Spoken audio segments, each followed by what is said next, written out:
Well, thank you very much, and it's a pleasure to be with you again this year and to really celebrate how far that we've come. And I know that it's in some ways it's frustratingly slow to make the type of changes that have to be made in order to create the systems that provide the best results for our people. But it takes determination and perseverance to make that happen, and it's worth it. I mean, when I look across the landscape and the amazing examples that can be made in people's lives when they're connected with the right type of assistance for them to reach their full potential and get to a place of independence. And as you would guess from my biography, that I'm particularly interested in behavioral health care.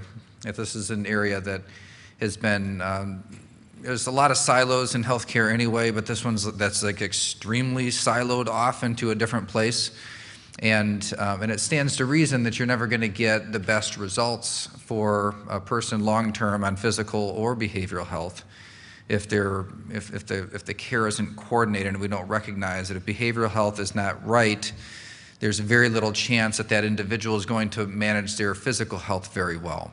And there are all kinds of physical health issues that can affect and impact or have a profound impact on behavioral health. And so these separate systems that we have really do need to get to a place where the care for the individual is integrated.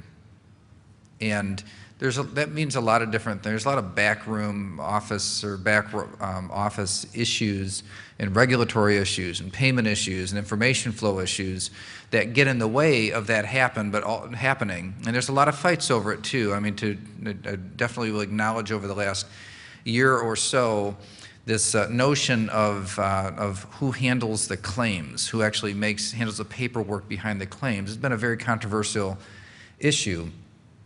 But at the end of the day, I would suggest that the way it's been looked at so often is exactly the opposite of how it needs to be looked at, which is you start with the patient and build a system around what they need in order to get the best results. And then we're going to run into obstacles, and then our job as policymakers and implementers is to find ways to overcome those obstacles. I was in Grand Rapids. It was probably 2 years ago now on one of the Hidden Talent workshop tours, and we were showcasing some employers that were engaging with service providers and giving individuals with disabilities an opportunity to prove what they could do. And this work extends to people with all kinds of disabilities, but individuals that have developmental disabilities seem to have the worst outcomes of everybody in terms of employment, at least. And so there's been a particular emphasis on that. Well, there was an employer in Grand Rapids that worked with one of the local service providers to do an internship. And in the internship program, then had several individuals every several months that would come through, and they would do some work and trying to find some areas where they really had a passion for and really could do well and excel in, and then build the resume so they could go out there and get a permanent job. And we really do want to get people into competitive, integrated, permanent employment. And so there was an individual with autism that had a strong interest in numbers, calculations, and was very gifted in this area, but probably wouldn't do very well if he sat in an interview across from an employer. So, because there's a communication deficit. Now, a communication deficit, the ability to communicate well with other people, sometimes we assume that a communication deficit equals a cognitive impairment, but those are two very different things. They're different parts of the brain. A communication deficit does not mean a person has a cognitive impairment. And so there's a lot of times somebody has a communication deficit and they never get a chance to prove themselves because they have a difficult time selling themselves in a traditional interview situation. So anyway, this employer decided they were going to help people build a resume and give them internships. And so this individual came into this employer. It's a big employer that if you're from Michigan, you would know who they are. I don't have permission to give their name, otherwise I'd share it. I'm really proud of the work that they do. But there's this individual that came in And they just gave him some spreadsheets and things to sort out, to organize. And anyway, he's going through them, and I don't know all the work that he was supposed to be doing with them, but he found a mistake. That's wrong. And then they checked, and it was. And then he went through the rest of it, and there's one, and he's kind of like an audit function almost. Well, anyway, straight away, he saved him like $400,000 because these were like outgoing payments. So he's no longer an intern, he's an employee there, right? But the thing is that he had an opportunity to prove himself. The more that we can do to put people in a position, I mean, think about all the resource constraints that we have. Our system has, and no matter how good the economy gets, there always are going to be resource constraints. And so the results of the system and the services that we provide have a profound impact on the resources that we have and how well those resources can handle the population. In other words, the better that we do, the better outcomes that we get for people, the further those resources will go to help other people. See, if we have a situation where 80% of people with developmental disabilities are not at a place where they can enter the workforce, what if you switch that around? What if 80% of people with developmental disabilities to start with were employed? Think about the impact that would have on the system overall. And the quality of life, to be able to live an independent and self-determined life. Could you imagine living a life where somebody else made all your decisions for you? Like where you live and what your social calendar is and the people that you hang out with? Could you imagine if that was your life? So the quality of life is better, but the resources that it takes over the long term, and that's the difficult thing, is seeing beyond the next quarter, seeing beyond the next fiscal year, the resources it takes over the long term, there's a profound impact by having good outcomes. And that's what I want to see moving forward, is to really orient everything that we do to understanding what are the outcomes that we're getting, because just trying is not enough, right? There's a lot of effort. I don't want to discount the effort that goes in to our system today, but the outcomes aren't good enough for the people that we're trying to help. And part of the problem is that we don't have systems that are connected well enough to even be able to evaluate which of the services are working well and which ones aren't.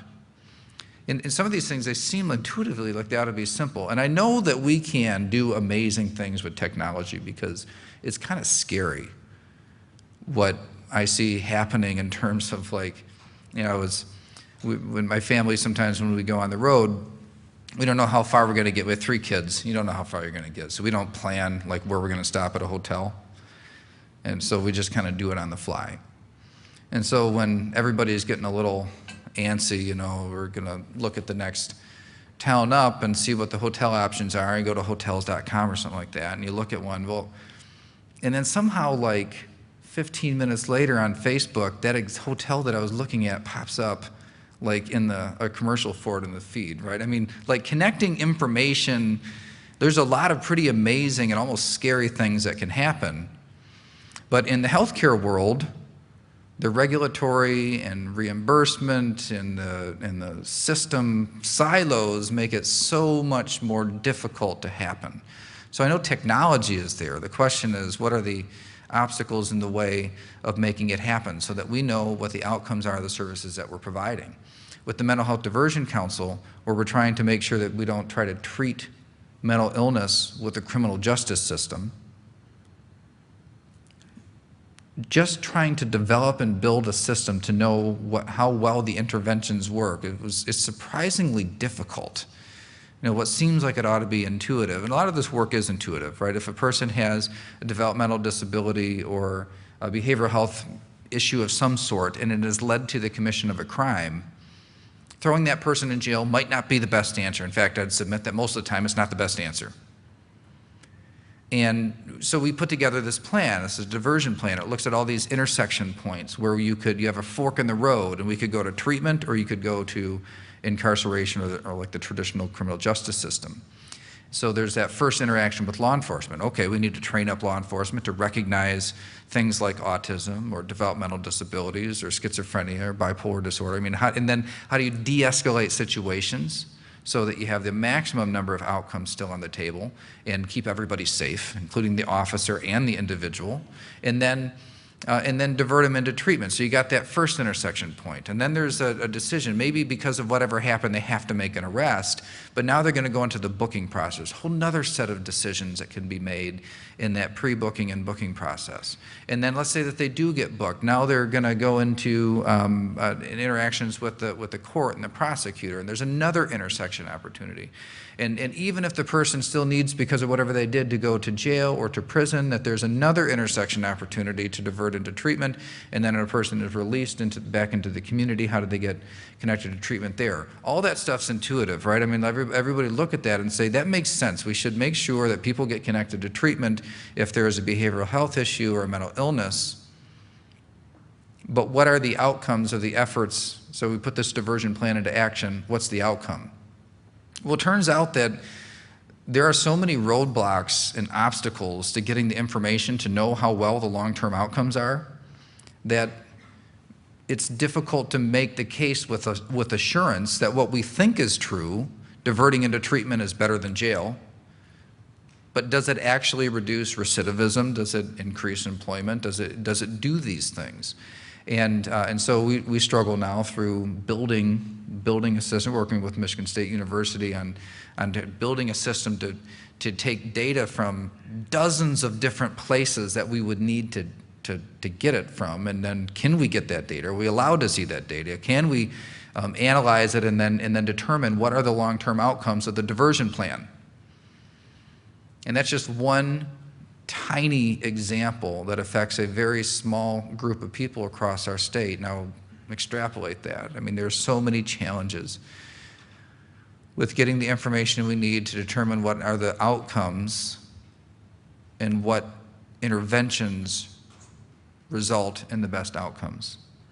And so I would submit to you it is beyond just within the healthcare industry. It affects all different aspects and facets of life. That the success that we have in the healthcare industry has a big impact on employability of people and productivity when they're employed, and the longevity and sustainability of their employment. I would submit to you that there has a big impact on the criminal justice system, that our ability to deal with mental illnesses and developmental disabilities and evidence-based ways that help people to recover. How about addiction? Addiction is another area where I think we're on the cusp of really bending these ugly and horrible curves that we've seen back down to where we can start getting back ahead of this, where the addiction epidemic is not taking as many lives as it is today. We had a system here in Michigan called the Michigan Automated Prescription Service. And we decided to scrap the old one because it just didn't work. And doctors hated using it. But it's the idea that if a person is going to get an opioid prescription, for example, there's a schedule for these types of drugs. And if they're going to get that, then the doctor should look at this prescription system and determine whether or not this person might have an addiction problem, or whether or not it's appropriate to write the script. It doesn't make the decision for the doctor, it's just information for the doctor. Well, could you imagine in the middle of today's practice, in this day and age, and then when they would submit a MAPS inquiry, that it would take 15 to 30 minutes to get a response back. That doesn't work in any medical practice. And so it just wasn't used in most cases. And so in the middle of this epidemic, we had a system that didn't have the bandwidth to handle, even if everybody did want to use it and they had the patients to use it, it didn't have the bandwidth to work. So we scrapped the old one with the new one, and we're seeing so many doctors voluntarily sign up to use it. And the health systems in particular are really being aggressive on using this system. It's connected to so many other states, so you can see a real complete history. And the doctor has all the information that they need to make the best decision to identify when addiction might be there. Now, the next generation will be to take that information and integrate it into the EMRs, or electronic medical records, so that when that because right now you still got to make an inquiry, and instead of 15 minutes to 30 minutes to get a response back, it's on average it's 0.9 seconds, so it happens immediately. But you still got to make an inquiry. Well, what if you had an electronic medical record system that literally, when you go into it, it automatically does this? So the information is just there when you look in the system. That's the next step. And so what we're trying to do is just to make it, all of these different aspects, identify the obstacles. In this case, it was a technology problem. Put a better system in place, and now there probably is going to be a regulatory step after that. So now we have a system that works, has the bandwidth to handle everybody. We're going to make it integrated into the system that our doctors and our hospitals already use. And there's probably now going to be a package of bills that moves through that requires the use of the system to make sure that, again, it doesn't make the decision for the doctor, but it ensures that the doctor has all the information that they need to make the decision. And it's going to make a difference. In fact, I look at it as kind of the centerpiece of this response against the epidemic that we face today. Information technology is amazing in its applications and the difference that it can make to help us evaluate how we're spending our resources that are finite and are always going to be finite, how well they're working, and when we may need to make adjustments or other investments in order to make it work better. And there are a few areas, it's difficult for me to imagine areas of our work that are not connected to or are not in line to receive a real boost in their effectiveness because of the type of technological advancements and the connectedness that is in our future. So for the work that you do in making all these things happen, I'm on the user side. I'm not on the development side and the policy side as well. You know, this is how I'd like a system to work. How do you build behind that in order to support that type of a system?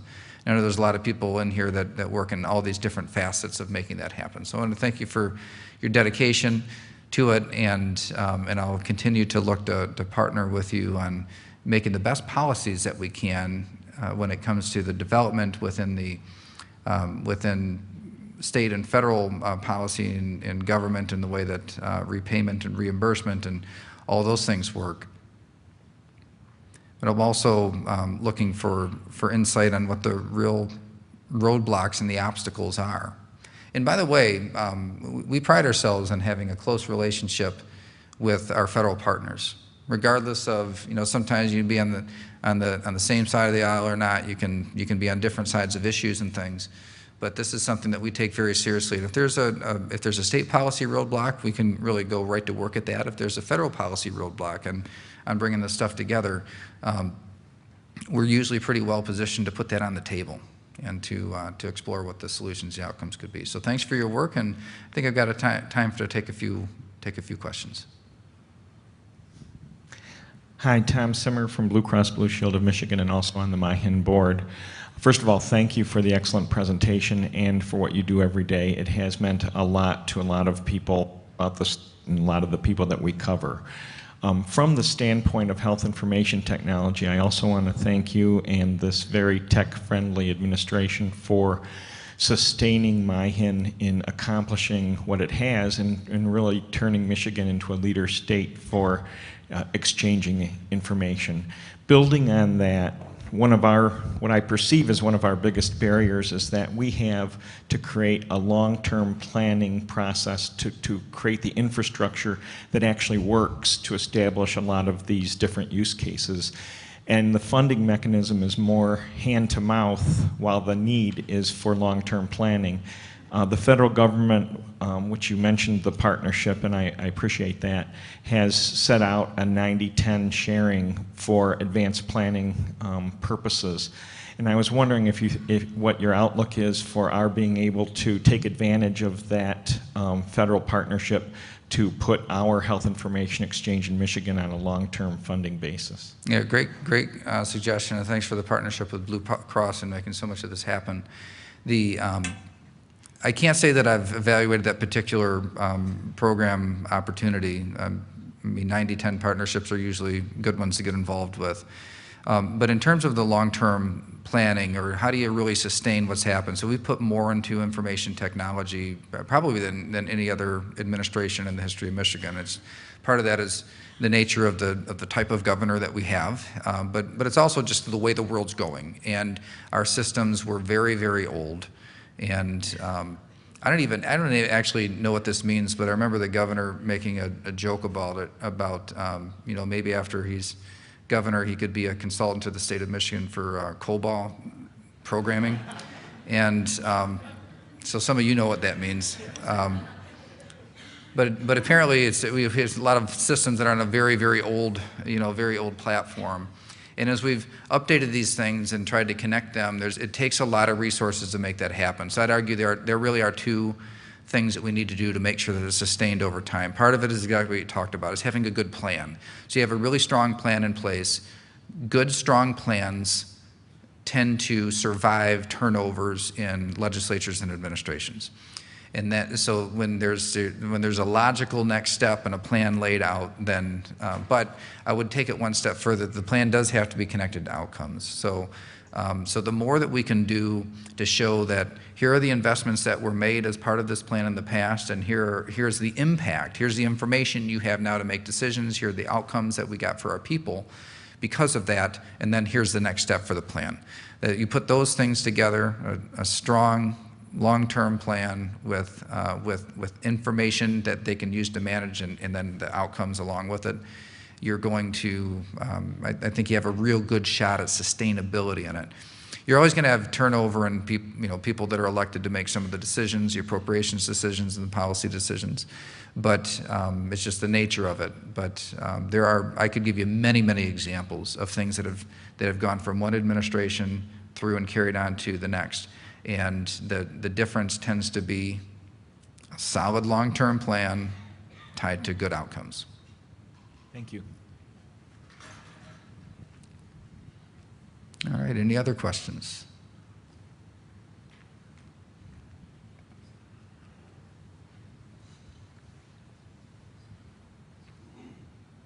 Thank you. Matt Seeger, Michigan Public Health Institute. I really appreciated hearing your perspective on how there's room to make some change in behavioral health service delivery. I was wondering if you could give maybe a more specific example of how changing where billing and claims are seated in terms of that industry might make a difference, specifically in terms of persons with developmental disabilities, and how we might work to improve outcomes in terms of employment and autonomy. Yeah, great question. Been very, very engaged in this question over the last year. And while I know that you got these different camps out there that are really tied to kind of philosophically, they want it handled this way or they want it handled that way, I kind of take the exact opposite approach. Here's what I want, is less money spent on the administration aspect and more going to the individual, and I want the money going to the individual in a way that it's creating better outcomes for them. So whether or not a prepaid inpatient health plan, which is basically a government-owned HMO, or having one of the traditional HMOs outside of it, to me that's not I don't have a philosophical bent toward either one of those. Whichever one can get the best outcomes with the best efficiency to our people, that's the one I think that we ought to choose. We don't really have the information to know what the best system would be, so we're going to have to make some changes. We know that we don't like the outcomes that we have today. Overall, the outcomes for people are just not good enough. So we're going to have to make some changes. The legislature wants to do some pilots, which it may turn out that way. But one of the things, just as an example, that probably makes a lot of sense is that we have currently PIHPs, of the prepaid inpatient health plans. We've got 10 of them across the state. There's not a good reason to have 10 of them. I mean, these are essentially arms of the state, and back of the napkin type of administration savings. It'd probably take about a year to combine them, but you're probably talking about $30 to $40 million of administration that would go into services if you just had one PIHP. And then you got like one billing and claim system, because people don't just live their lives in one place, right? I mean, they might seek their healthcare services on this side of the line, and so when you get, you kind of make some of those administrative barriers go away with the consolidated system. So that's just one example where you're talking about just relieving a resource constraint. But the information has to go across these barriers one way or another. And so when you have, for example, medications that are used for brain care and medications that are used for body care, and they might have an interaction of some sort, if it's a person with a developmental disability and you're expecting that person to effectively communicate all the medications that they're on to the other half of the system, then you're not going to get good outcomes. The idea of a medical home, having a medical home that has all the information and can manage that person's health care from the top of their head to their feet instead of from the neck down and then to the neck up, then you just better coordination of the care, and you can, and when you see the impacts that the successes and the failures have on the whole body system. So that's where I think we need to get to, is where you have a medical home for an individual. So people see the medical home be a primary care physician for a developmental disability. Maybe the CMH needs to be the medical home for the person. To me, I think there's a lot of models that could work. It's just that we have to have a person or a place, a home for those, particularly those with developmental disabilities and serious mental illness, that a home where somebody owns the responsibility to make sure that everything is being handled right.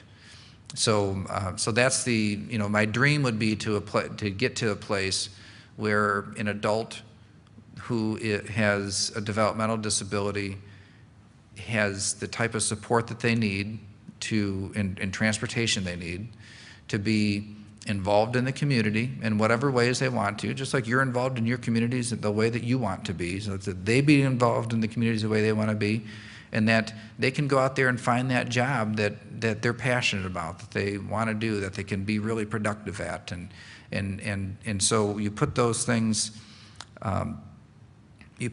together with a medical home, that becomes that medical home's like responsibility to make sure that those things all happen. And then if you have, I think I could make the case. I mean, I argue for resources and things in the process, that if we had a system that produced better outcomes, I think I could much more effectively argue for more resources.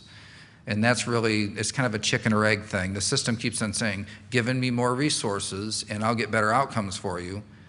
But when you have this competition in the appropriations process between schools and police and roads and behavioral health care, I mean, you got all these different things and that are competing for the resources. Strong outcomes are really effective tools on securing sustainable long-term investments, and that's really where we really need to get. So I'm hoping that we can develop a model that works better, and then that will open the door for the type of resource investment that we need to make. There's a few immediate things. I don't think we can wait on everything for a new system for more investment. Our direct care workers do need a raise. I don't go out and argue for raises for people that we pay through the government very often, but this is the people that provide the direct care for individuals. I mean, it's really, really hard work, and you need good people. And what we pay today, it's just hard to keep people. So that needs to happen, and we also need to get better at the healthcare services that we're providing to people when they're in the criminal justice process, because that's another place where they kind of exit. You got this system over here, now you got law enforcement involved, and so there's they exit the regular system and they're in a new system. And so those are two areas where I just think there's so much opportunity to make immediate improvement that we need to put more resources in right now.